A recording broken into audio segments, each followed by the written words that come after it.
क्या हो अगर सबसे पुरानी प्रेम कहानियों में से एक असल में पूरे ब्रह्मांड का एक नक्शा हो। देखिए, ये सिर्फ एक पौराणिक कथा नहीं है, बल्कि उन विरोधी शक्तियों का एक पार्ट है जो हर चीज को, हर कण को संतुलन में रखती हैं। जरा सोचिए, एक ऐसा सन्नाटा जो इतना गहरा हो कि उसमें सिर्फ शुद्ध संभावना की धड़कन सुनाई दे। मतलब एक निराकार अवस्था, एक ध्यानमग्न ऊर्जा जो पहले तारे के चमकने से भी बहुत बहुत पहले मौजूद थी। इस जगह पर सब कुछ उत्तम संतुलन में है, स्थिर और संपूर्ण। और हाँ, इस आदिम ऊर्जा का एक नाम है शिव। लेकिन एक पल के लिए शिव को किसी कहानी के पात्र की तरह नहीं, बल्कि उसी परम स्थिरता और अनंत क्षमता के प्रतीक के रूप में महसूस कीजिए। वो मौन स्रोत जहां से सारी सृष्टि जन्म लेती है। लेकिन देखिए, ये जो स्थिरता है, ये खालीपन नहीं है, ये तो ब्रह्मांड की सारी संभावित ऊर्जा है। जैसे एक कसी हुई स्प्रिंग जिसे बस छोड़े जाने का इंतजार हो। जो कुछ भी था, है या होगा, वो सब यहीं मौजूद है, बस उसने अभी तक कोई रूप नहीं लिया है। यही है वो परम संतुलन, एक अनासक्त पूर्णता की अवस्था। पर जैसा कि होता है, कोई भी संतुलन हमेशा के लिए नहीं रहता। अब इस उत्तम ब्रह्मांडीय स्थिरता को एक बहुत ही व्यक्तिगत घटना झकझोर देती है। एक ऐसा क्षण आता है जो सब कुछ बदल देता है। और यहीं से असली कहानी शुरू होती है। अपनी प्रिय सती का वियोग शिव को केवल दुख नहीं देता, नहीं, ये उन्हें वैराग्य के एक अथाह सागर में डुबो देता है। ये सिर्फ उदासी नहीं थी, ये उस ब्रह्मांड से पूरी तरह से अलग हो जाना था जिसे बनाने में उनका अपना ही हाथ था। तो सवाल उठता है कि इस वैराग्य का असल मतलब क्या है। देखिए, यह दुखी होने से कहीं ज्यादा गहरा है।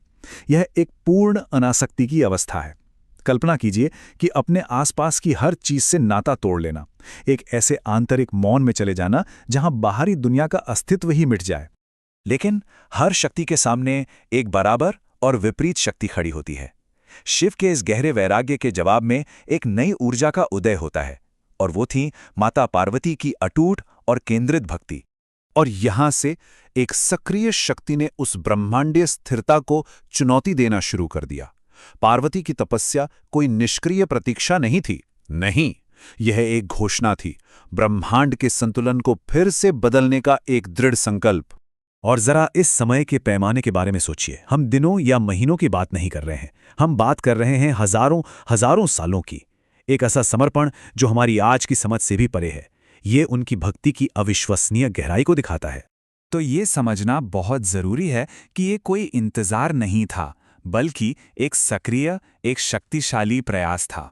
उनकी तपस्या अपने आप में प्रकृति की एक शक्ति बन गई थी, एक ऐसी ऊर्जा जो शिव के मौन जितनी ही शक्तिशाली थी। तो ये हमें एक बहुत ही मौलिक प्रश्न पर लाता है ना, कि इतने बड़े और कठिन प्रयास का आखिर उद्देश्य क्या हो सकता है। मतलब किसी को हजारों वर्षों की कठिनाई सहने की प्रेरणा क्या दे सकती है? इसका जवाब उनके इरादे के केंद्र में छिपा है। और अब हम देखते हैं कि कैसे ये दो विशाल शक्तियां, वैराग्य और भक्ति, आखिरकार मिलती हैं। ये हिस्सा बताता है कि कैसे एक केंद्रित जुड़ाव उसे भी हिला सकता है जो अडिग और स्थिर लगता है। और हजारों सालों के बाद वो निर्णायक मोड़ आता है। ये उनके अविश्वसनीय प्रयास का सीधा परिणाम था। उनकी भक्ति इतनी शक्तिशाली हो जाती है कि वो शिव के गहरे वैराग्य को भेदकर उनके एकांत तक पहुंच जाती है। तो यहाँ एक नए संतुलन का जन्म होता है। देखिए, एक तरफ है वैराग्य, अनंत एकांत की शक्ति, और दूसरी तरफ है भक्ति, सक्रिय जुड़ाव की शक्ति। पार्वती की भक्ति इतनी प्रबल थी कि उसने शिव के वैराग्य को नष्ट नहीं किया, बल्कि उसे संतुलित किया। तो अब एक कदम पीछे हटकर पूरी तस्वीर को देखते हैं। उनका जो मिलन था, वो सिर्फ एक व्यक्तिगत घटना से कहीं बढ़कर था। इसका प्रभाव, इसका असर पूरे ब्रह्मांड पर पड़ा। शिव का परम एकांत से निकलकर पार्वती के साथ मिलन तक का सफर एक शक्तिशाली प्रतीक है। ये दुनिया से वैराग्य और दुनिया के साथ जुड़ाव के बीच उस जरूरी तालमेल को दिखाता है। और सच तो ये है कि यही वो संतुलन है जिस पर यह ब्रह्मांड टिका है। और ये जो इतनी बड़ी ब्रह्मांडीय कहानी है, ये हमें एक बहुत ही गहरा, बहुत ही मानवीय सबक सिखाती है।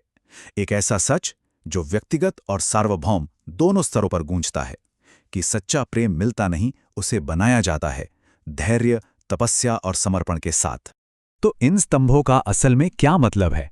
धैर्य मतलब समय के साथ अटूट विश्वास, तप यानी कठोर अनुशासन और प्रतिबद्धता, और समर्पण मतलब खुद को पूरी तरह से एक उच्च उद्देश्य के लिए सौंप देना।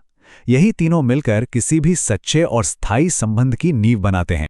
और इस तरह ये कहानी हमें एक अंतिम बहुत ही गहरे सवाल के साथ छोड़ जाती है कि शायद जीवन का सबसे बड़ा संतुलन सृष्टि और विनाश या उजाले और अंधेरे के बीच नहीं, बल्कि हमारे अंदर के एकांत की जरूरत और दूसरों से जुड़ाव की चाहत के बीच खोजना होता है। वो संतुलन आखिर कहाँ मिलता है?